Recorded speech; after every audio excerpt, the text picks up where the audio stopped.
Assalamualaikum warahmatullahi wabarakatuh.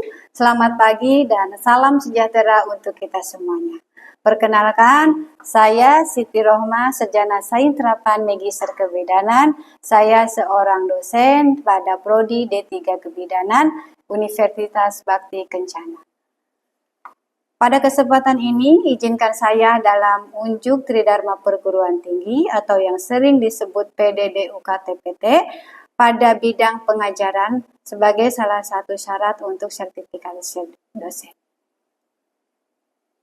Saya akan memperkenalkan mata kuliah asuhan kebidanan persalinan dan bayi baru lahir. Mata kuliah ini merupakan salah satu bagian penting dalam pendidikan kebidanan yang membekali mahasiswa dengan pengetahuan, keterampilan dalam memberikan asuhan pada ibu bersalin dan bayi baru lahir secara komprehensif, aman, dan berkesinambungan. Asuhan kebidanan, persalinan, dan bayi baru lahir ini memiliki bobot 4 SKS yang terdiri 2 SKS teori dan 2 SKS praktek, di mana di sini dilakukan dengan 16 kali pertemuan. Adapun capaian pembelajaran lulusan atau CPL pada mata kuliah ini adalah yang pertama, dapat menjalankan praktik kebidanan sesuai dengan kewenangan, kompetensi, dan kode etik bidan. Yang kedua, dapat menguasai pengetahuan tentang tanda dan gejala, jenis tentang komplikasi pada masa persalinan dan bayi baru lahir. Yang ketiga, mampu menyelesaikan masalah pekerjaan sesuai dengan bidang keahlian terapannya. Yang keempat, mampu mengidentifikasi penyimpangan atau kelainan pada kasus persalinan dan bayi baru lahir. Selanjutnya, capaian pembelajaran mata kuliah asuhan kebidanan persalinan dan bayi baru lahir adalah sebagai berikut. Yang pertama, mahasiswa mampu memahami konsep dasar asuhan kebidanan persalinan dan bayi baru lahir. Yang keduanya, mahasiswa mampu memahami perubahan fisiologis dan psikologis pada persalinan, serta faktor-faktor yang mempengaruhi persalinan. Yang ketiga, mahasiswa mampu memahami kebutuhan dasar ibu bersalin sesuai dengan kala persalinan, serta asuhan ibu bersalin. Yang keempat, mahasiswa mampu mengetahui penyulit dan komplikasi pada persalinan. Yang kelima, mahasiswa memahami adaptasi bayi baru lahir dan asuhan bayi setelah lahir 2 jam pertama. Yang keenam, mahasiswa mampu mengaplikasikan pendokumentasian asuhan kebidanan persalinan dan bayi baru lahir. Untuk mencapai tujuan pembelajaran tersebut, saya dan tim menyusun beberapa materi atau bahan kajian sebagai berikut. Yang pertama, bahan kajian konsep dasar asuhan kebidanan persalinan pada ibu bersalin dan BBL. Yang kedua, bahan kajian perubahan fisiologis dan psikologis dalam masa persalinan. Yang ketiga, faktor-faktor yang mempengaruhi pada persalinan. Yang keempat, kebutuhan dasar ibu bersalin pada kala persalinan dari mulai kala 1, kala 2, kala 3, dan kala 4. Yang terakhir adalah penyulit dan komplikasi persalinan. Dan yang berikutnya, adaptasi bayi baru lahir serta asuhan bayi baru lahir 2 jam pertama, dan pendokumentasian asuhan kebidanan persalinan dan bayi baru lahir dengan partograf dan manajemen SWOT. Adapun metode pembelajaran pada asuhan kebidanan persalinan dan bayi baru lahir ini dilaksanakan dalam bentuk tatap muka dan praktikum di laboratorium. Metode tatap muka dilakukan dengan small group discussion, role play, dan simulasi. Sedangkan untuk praktikum dilaksanakan di ruang laboratorium.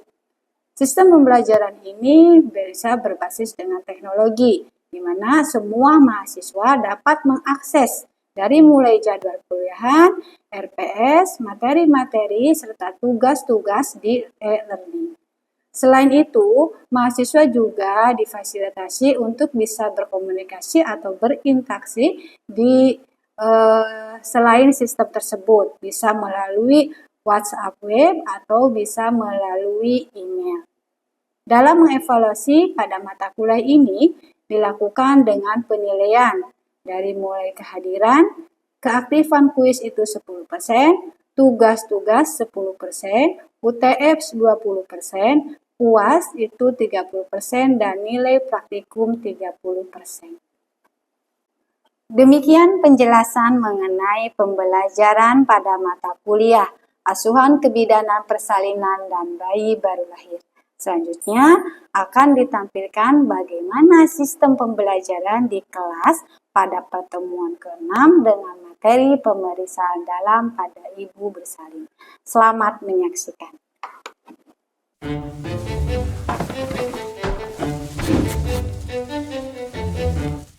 Assalamualaikum. Waalaikumsalam.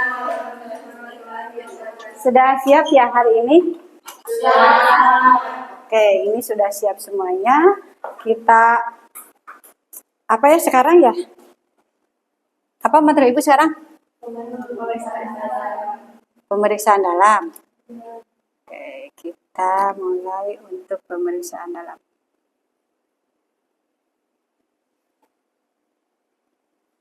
Ya.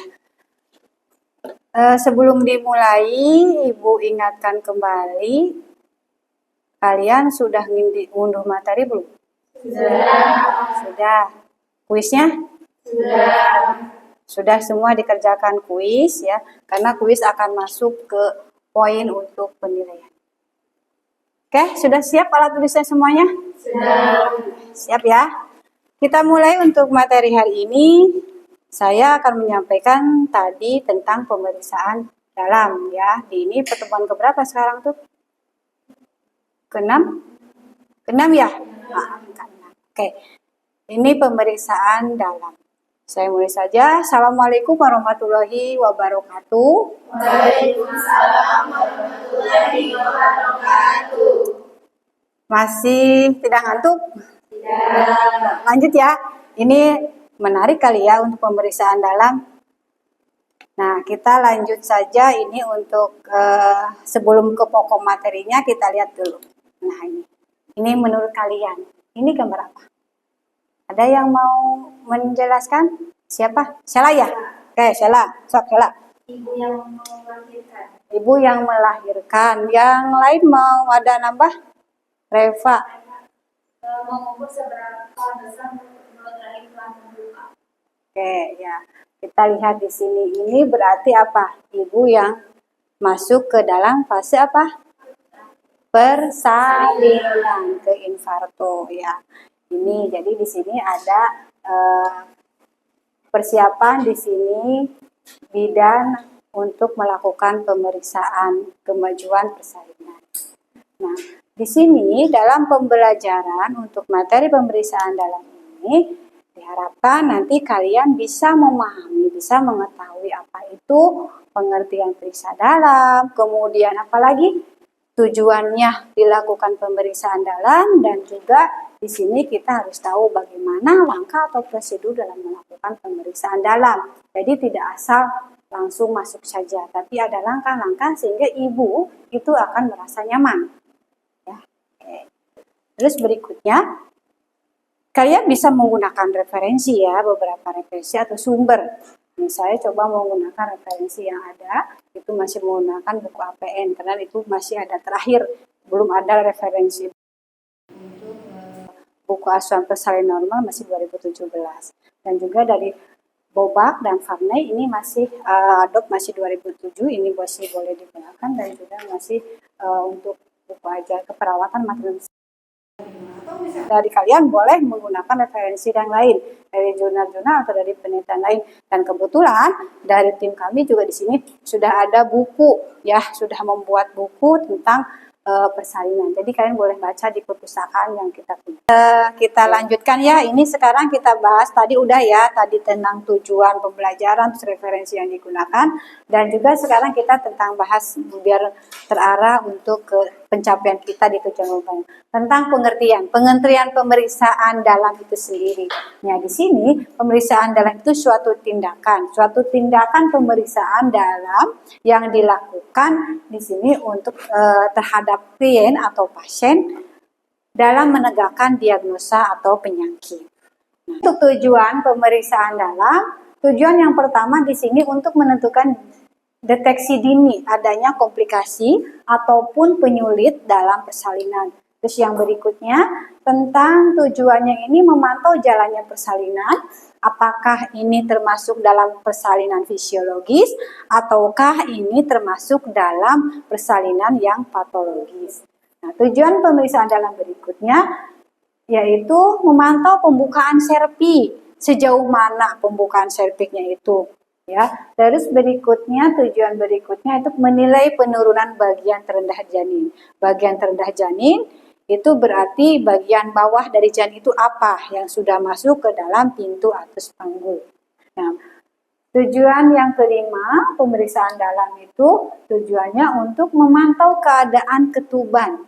Apakah itu ketubannya sudah pecah ataukah masih utuh? Ya. Adapun untuk keuntungannya, keuntungannya apa sih kita melakukan pemeriksaan dalam itu? Keuntungannya yang pertama itu untuk menentukan apakah si pasien atau penderita itu benar-benar sudah masuk dalam masa persalinan atau masa infartu. Terus juga di sini kemanfaat atau keuntungannya ini untuk menentukan faktor janin dan faktor fanggul. Nah, berikut keuntungannya itu untuk menentukan ramalan persalinan. Kita akan mengetahui kapan ini bayi akan lahir. Oke. Bentuk indikasi, di sini indikasi pemeriksaan dalam, indikasi dan kotak indikasinya. Untuk indikasi di sini untuk menentukan kemajuan persalinan. Ya, terus juga di sini ada indikasi berikutnya yaitu untuk ketuban pecah sedangkan bagian bawah janin itu masih tinggi. Nah, indikasi berikutnya itu untuk menentukan tindakan apa yang akan kita lakukan jika menemukan hal yang terdapat pada saat pemeriksaan dalam. Terus kontraindikasi dalam pemeriksaan dalam ini, yang pertama adalah pendarahan. Itu tidak boleh dilakukan untuk pemeriksaan dalam. Kemudian plasenta previa, terus ketuban pecah dini dan persalinan preterm. Ya, persalinan dan plasenta di sini plasenta tidak boleh dilakukan untuk pemeriksaan dalam dengan plasenta previa karena di sini bisa mengakibatkan perdarahan ya, darahnya hebat. Terus juga ketuban pecah dini ini bisa mengakibatkan apa? Infeksi nantinya kalau misalkan kita melakukan pemeriksaan dalam. Nah, di sini dalam kita melakukan tindakan untuk pemeriksaan pada ibu bersalin ini, hal yang atau tindakan yang harus diperhatikan pada saat proses pemeriksaan dalam ini, yang pertama kita harus mengkaji dulu keadaan perineumnya. Apakah di sini perineumnya utuh atau misalkan perineumnya tidak utuh. Kalau untuk primipara itu perineumnya utuh, sedangkan untuk multipara ini perineumnya tidak utuh, longgar dan lembek. Bagaimana kita caranya untuk menentukan masuk pemeriksaan dalam ini dengan kita mengetahui keadaan perineum itu apakah utuh atau tidak? Kita dengan memasukkan di sini dengan menggerakkan jari ya, jari tangan kita karena jari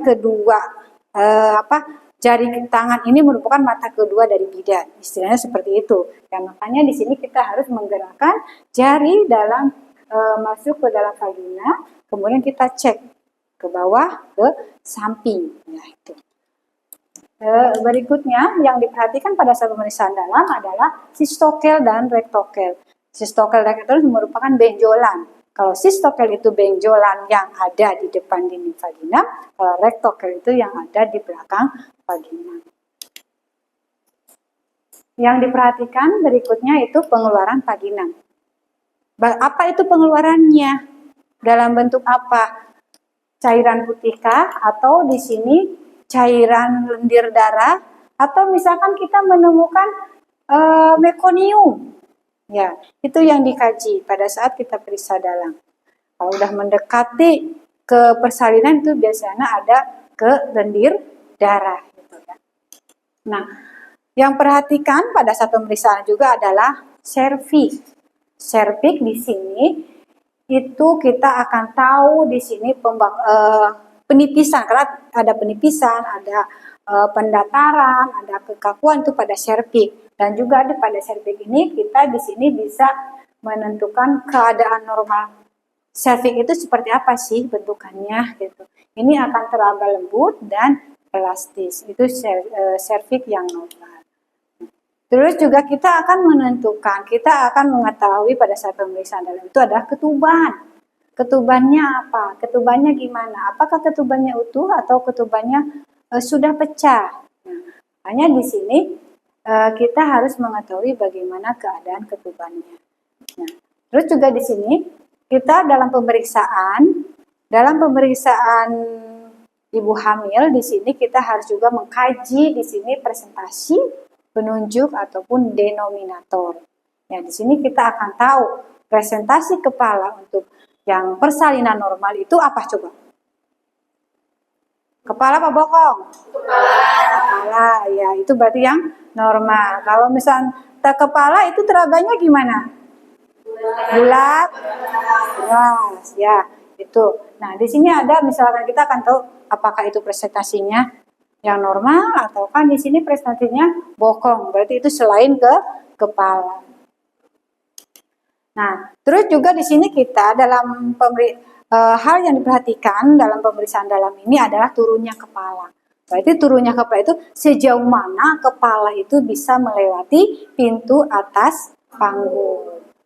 Nah, jadi di sini ya, untuk menentukan pada pemeriksaan dalam, untuk menentukan penurunan kepala itu dengan menggunakan station atau bidang Hose. Ya, di sini untuk bidang Hose, ada bidang Hose 1, Hose 2, Hose 3, dan Hose 4. Hose 1 ini bidangnya dibentuk pada lingkar PAP. PAP itu apa? Pintu atas panggul. Ini di sini dengan bagian atas simfisis dan promontorium. Yang tulang yang menonjol itu ya, yang ini promontorium. Terus Hose 2 ini sejajar dengan bidang Hose 1 terletak setinggi bagian bawah. Setinggi bagian bawah apa? Bawah simfisis. Dan Hose 3 ini sejajar dengan Hose 2. Tapi di sini terletaknya setinggi tulang spina ischiadica atau os spina ischiadica. Nah itu yang untuk menentukan pada saat pemeriksaan dalam ya, itu diraba tulang spina ischiadica. Nah terus yang berikutnya Hose yang keempat, ini adalah bidang Hose yang sejajar dengan bidang Hose 1, 2, dan 3 terletak setinggi os coccygeus. Kalau coccygeus itu berarti apa? Tulang ekor ya di situ. Jadi kepala sudah berada di situ. Yang diperhatikan pemeriksaan dalam ini adalah berikutnya itu tentang apa? Penyusupan atau molase. Nilainya ada 0, ada 1, ada 2, dan ada 3. Apa sih artinya atau maknanya 0 itu? Berarti ini tulang kepala terpisah. Yang kita raba pas molase itu sutura ya. Jadi di sini tulang kepala terpisah dan sutura dapat teraba dengan mudah ya. Jadi nanti akan teraba di situ ya.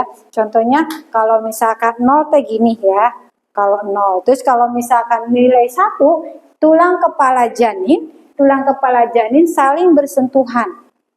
Ya, ini anggap ini sutura. Sutura ya, kanan kiri. Terus ini. Nah, ini namanya nilainya apa? 1. Kalau ininya tumpang tindih tapi bisa dipisahkan itu nilainya 2. Kalau suturanya tumpang tindih tidak dipisahkan itu nilainya 3. Itu ya. Jadi Anda harus bisa menilai dari penyusupan itu sendiri atau molase. Terus berikutnya yang dikaji pada pemeriksaan dalam adalah tumor. Karena kenapa kita harus mengkaji tumor di sini? Kenapa? Karena tumor ini bisa mengganggu proses persalinan. Makanya dicek ya, ada enggak tumornya. Nah, bagaimana sekarang kita pada saat akan melakukan pemeriksaan dalam? Tahu langkah yang kita ambil dalam pemeriksaan dalam. Yang pertama harus kita lakukan adalah kita harus menyiapkan sebelum pemeriksaan. Apa yang disiapkannya? Yakinkan bahwa kandung kemih atau blas ibu tersebut itu harus dalam keadaan apa? Kosong. Kenapa kosong? Karena bisa mempengaruhi, kalau misalkan blasnya penuh itu bisa mempengaruhi dari kontraksi rahim. Nah, dan kita juga pada saat pemeriksaan dalam harus duduk di sebelah pasien dan bisa berkomunikasi dengan pasien sehingga pasien itu bisa rileks dan nyaman. Yang dilakukan selama pemeriksaan dalam itu gimana sih kita sebagai bidan di sini? Bidan harus menerangkan apa yang kita kerjakan, apa yang akan kita lakukan dalam pemeriksaan. Ya. Di sini maka kita harus tahu kondisi atau bahasa tubuh ibu sehingga kita akan merespon lebih cepat kalau misalkan tahu ibunya merasa nyeri atau misalkan ibunya ada merasa malu atau gimana itu akan terlihat. Jadi kita harus melihat bisa memahami kondisi keadaan ibu atau bahasa tubuh ibu. Setelah persalinan, setelah pemeriksaan, sebelum, kemudian selama pemeriksaan dan setelah pemeriksaan dalam. Nah, di sini berarti kita harus ngapain nih? Harus melakukan apa? Dengarkan denyut jantung janin. Kita harus tahu apakah ini jantungnya normal atau tidak. Terus juga di sini kita boleh dong kita mengucapkan selamat kepada ibunya ya, kepada ibu mengucapkan selamat sehingga ibu itu akan merasa lebih siap untuk menghadapi persalinan dengan mengetahui bahwa kondisi keadaan janinnya itu dalam keadaan baik. Ya. Nah, setelah selesai semuanya langkah, berarti kita harus merapikan kembali atau membereskan kembali semua alat yang sudah kita gunakan. Dan jangan lupa sebelumnya setelah itu kita harus menulis, mencatat pendokumentasian apa yang sudah kita kerjakan untuk diberikan ke pasien. Jadi dicatat, karena itu bukti dokumentasi otentik bahwa kita sudah melakukan tindakan. Oke, sampai sini ada yang mau bertanya? Cukup? Ya, kalau cukup, coba, Ibu pengen tahu sejauh mana sih kalian bisa memahami apa yang tadi Ibu sampaikan. Nah, ini sebagai manipulasi, coba siapa yang akan menjawab tentang pengertian pemeriksaan dalam? Tadi kalian udah nggak ada yang nanya ya, berarti kalian sudah siap, sudah paham. Tapi Ibu pengen tahu sejauh mana kalian memahami tentang apa yang Ibu sampaikan tadi. Ya sebagai bahan evaluasi ya, kesiapan kalian memahami apa yang tadi disampaikan. Coba siapa yang mau menjawab tentang pengertian pemeriksaan dalam? Kayak Indri ya, silakan Indri. Pemeriksaan dalam adalah suatu tindakan pemeriksaan dalam yang dilakukan terhadap klien untuk menentukan penyakit atau diagnosa tertentu. Oke, betul ya. Tadi bersama enggak? Ya, untuk pemeriksaan dalam. Yang poin berikutnya ada yang mau menjawab? Coba menjawab. Okta. Ya, Okta, silakan Pak.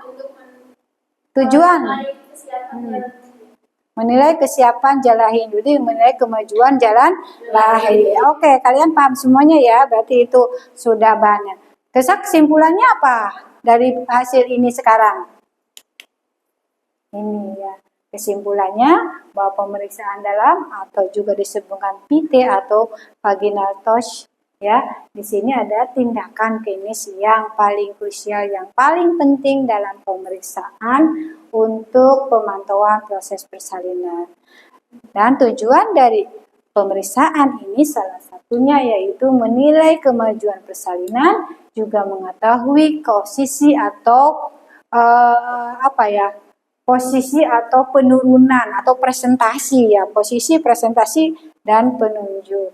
Terus juga kita bisa mengevaluasi dari cairan ketuban itu sendiri dan juga jalan lahirnya, apa yang keluar dari jalan lahir atau vagina.